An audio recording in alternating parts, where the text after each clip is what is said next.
Hello again.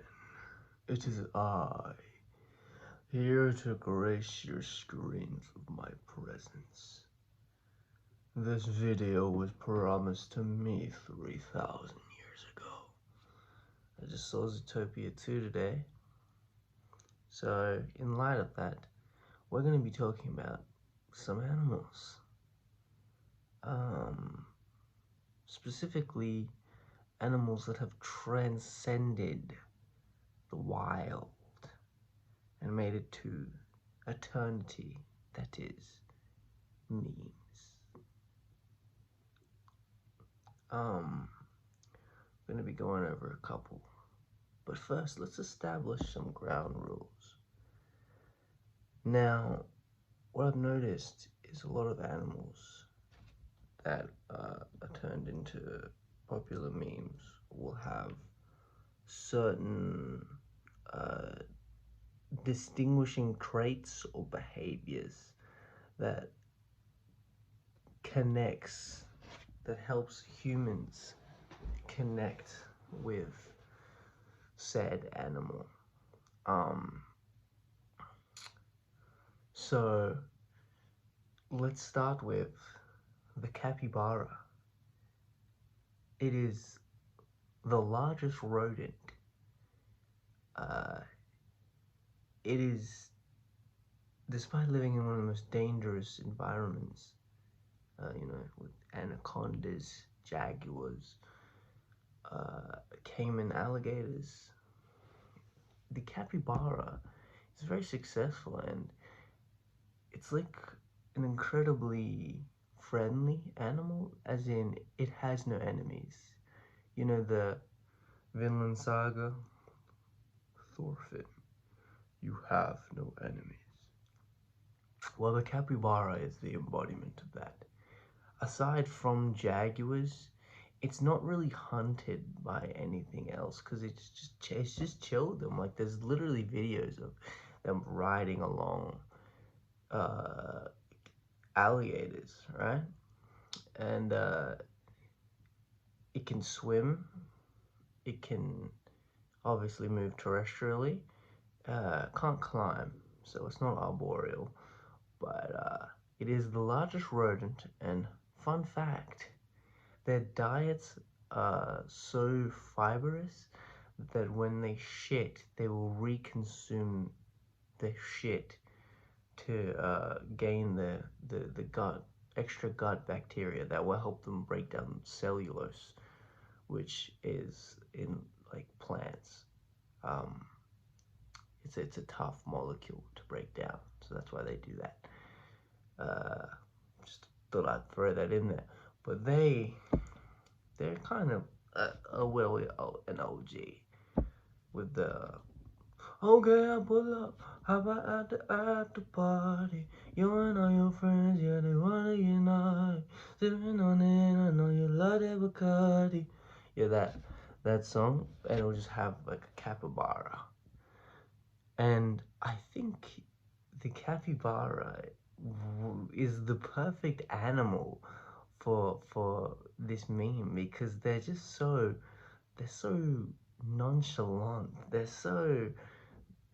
But at the same time, they're extremely friendly. They're just chill guys. They're the embodiment of I'm just a chill guy. And I think that's why they translated to memes so well, because they're just chill. Everyone likes them. They're like the popular person, let's say in like high school, that everyone universally agrees, yeah, this person's just great. That's how they are in the wild. That's how they are in captivity. Capybaras are just chill guys. No wonder they became a meme. Yeah. All right. Let's move on to the next one. But before we do, a lot of monkeys or primates become memes or GIFs, and that makes total sense because humans, we want something we can relate to more. and apes and monkeys are our closest relatives. So it makes sense that we see ourselves in them. So there's certain expressions, uh, the way they emote to us. It's very fascinating because it's almost like holding up a mirror, but not quite. There's still some distortion, if you know what I mean. And that's why I'm not going to really talk about any particular monkey species, because you see in chimps, you see bonobos, you see capuchins, marmosets, you see all of them become some sort of internet gif, meme, reference, whatever. And that's just because of their relatability, since they are so closely related. Because we share 98.9% of our DNA with chimpanzees, a genome sequence, right? But that 1.2% does count for a lot, because any change in a gene, uh, in in the genome, no matter how little it can have very adverse effects. So yeah, any slight difference will be very noticeable. Anyway, moving on. Let's talk about the hyrax. And this is an animal I know very little about. I did no prior research. See, with the capybara, I already knew stuff about the capybara. The hyrax is that it's that animal. I'm not even sure if it's where it lies as far as a mammal goes. Actually, let's look up hyrax order.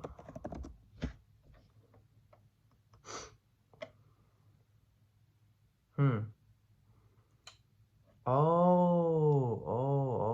Okay. Hold on. We're doing a little market research.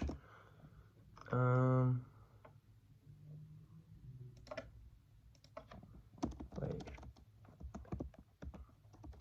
Rodent question mark? I'm curious. Is it a rodent? Let's find out. No, it is not a rodent. Oh, oh, its closest living relatives are elephants and manatees. See, that's another interesting thing. Isn't it fascinating how, oh, let me get this brightness away, how different something's physiology can be, its behaviors, its size, every characteristic about it. Because a hyrax looks nothing like an elephant, nor a manatee. A manatee, for my layman's in the audience, is like a dugong or a sea cow. Now you see the similarities between an elephant and a manatee, but a hyrax? Yet, at some point, they were very closely linked. But the reason this one became a meme is because its fucking sound is funny. It's just weird. I think whenever something becomes a meme, it's either because it like with the monkeys is that we see ourselves in them. It's the relatability. But with a hyrax, it's just so obscure that it's entertaining. Yeah, very cute. Has weird teeth, but I'm not gonna spend too much time on it. Now, let's go. A crazy GIF image is the prairie dog that's like holding the other prairie dog back. Like that shit is hilarious. And I think the reason prairie dogs were immortalized in this fashion is because of their social nature. Again, it goes back to it's either obscure or relatable, or it's funny. and it checks off two. It's relatable and it's funny. We can humanize the prairie dog, and we can see ourselves in the prairie dog when it's like, hold up, homie, you got too much dip on your chip. That's basically what that image is doing. Anyway, moving on to the most recent addition into into this Hall of Fame. We have an animal I know the most about on this list: sea lions. Now, I did an assignment on the Australian sea lion, and a lot of people are like, why do the sea lions act like that? First of all, you're seeing all of them in captivity, and they're incredibly treat and food motivated. That's why they're doing the random fucking tricks. That being said, though, in the wild, they're incredibly social. There's definitely a trend with animals that become immortalized on the internet, is that they tend to be the more social animals, and I think that's because we can relate to that. So it connects better. But yeah, they tend to be the more social animals, right? So even in the wild, they're still making those weird noises and doing like, but they're not doing like the spins and like the flips and shit that you see, because that is entirely food motivated, treat motivated. Now, it's a whole nother topic whether we should be using intelligent animals for our own entertainment. Like, deserves its own video. But for the purposes of this, I will not be talking about it. Because a lot of those sea lions you see are likely rescues, so they are. It is good that they're in a safe place.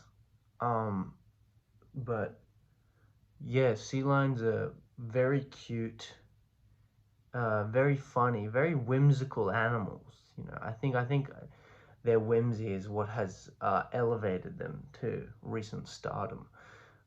And I would just like to talk about uh, some of the issues facing sea lions, because yeah, it's funny, it's cute, but they are very real world animals that have real problems.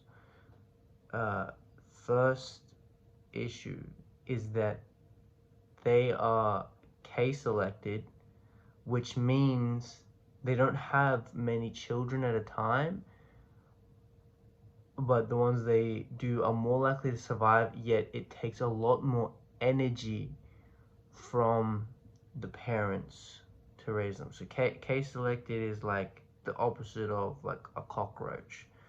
It's like elephants and stuff, like long gestation period, a lot of energy invested, um, and then the end result is that individuals have a better survival chance because there's less of them.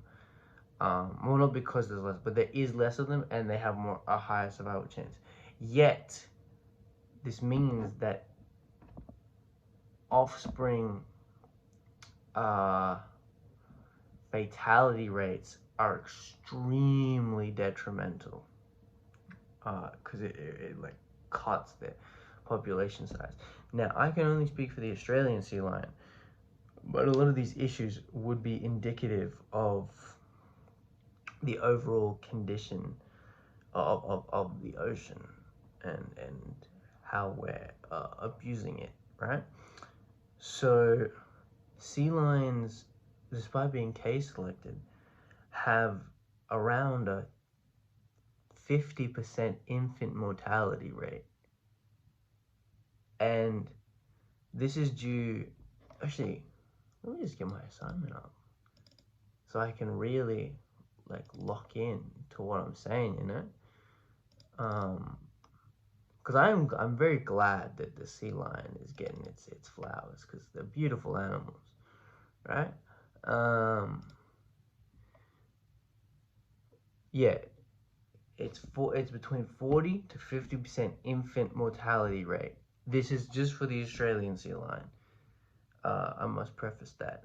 And this is due to habitat reduction because of industrial fishing practices.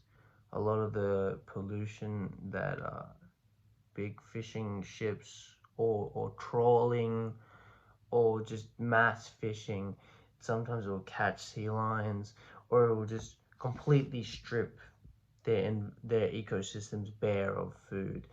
And they're very social animals, so this is going to increase interspecies competition. And also, they have a large food web network that they're regulators for. They are a keystone species, which basically means they are very important to whatever ecosystem they're in, because they essentially regulate more biological processes than what their biomass would suggest. And biomass isn't how big an animal is. It's the abundance of said animal. Uh, Things like agriculture and aquaculture are also detrimental, because a lot of the chemicals and runoff will impact the sea lions, the quality of water in which they're swimming in. But yeah, the biggest thing is industrial fishing, because they can get caught in the nets, or their resources are overexploited. And in Australia, there's only 6,500 individuals, and the population trend is decreasing. Their geographic range is also decreasing. They are losing spaces to live, and they are classified as endangered. So it's imperative, if you want to see these cute creatures doing the you should care about conserving them. And you can look up what you can do to help sea lions in need, and seals too. uh I'm not gonna I'm just gonna tell you about the issues, and it's up to you if you want to pursue them further. uh yeah, overexploitation, big deal for them. Habitat loss, and this is greatly amplified the fact that they have such high infant mortality rates. And if you have a high infant mortality rate and you're case selected, meaning you're not having an insane amount of offspring, then your overall population is just going to get worse and worse and worse. Another issue is, of course, climate change, but this is impacted by a lot of human factors. And climate change in the water is not only heating temperatures, it's making weather events more severe, which leads to further habitat loss. So it's like a snowball effect, right? And it, the increased acidity is not good for a lot of the prey that they feed on. Also, it's leading to higher infant mortality rates because of overheating, because they do prefer sort of colder waters, not to the same degree as seals, but they do so much better in slightly colder regions. Yeah, so climate change is very impactful for these beautiful creatures, because some animals actually benefit from climate change, like jellyfish do, because the increased water temperatures and the water acidity, they thrive in those conditions. Same with mosquitoes. It's always the dickhead animals, you know. Oh, another thing is they are very susceptible to certain parasites that cause pups to overheat more as well. They're way more likely to die to that. So the way that you treat that is with inoculation and stuff. But that is I'm gonna wrap this video up because I've yapped enough, and I talked about the animals that become memes, but really I did want to highlight the need to preserve these beautiful animals so we can continue to get content of them. Like, if you should care about it just because it's the right thing to do, but barring that, you should care about it because you're not going to get any content if they're all fucking dead, right? So we should protect the sea lions. Capybaras are threatened by deforestation of the Amazon, but they're not as threatened as sea lions. Or I don't know much about the hyrax, so they could be threatened, but any animal deserves protection, especially when a lot of the shit that's happening to them is because of humans. We're so prolific on this earth currently that anything we do has a butterfly effect on a lot of different species, so we should be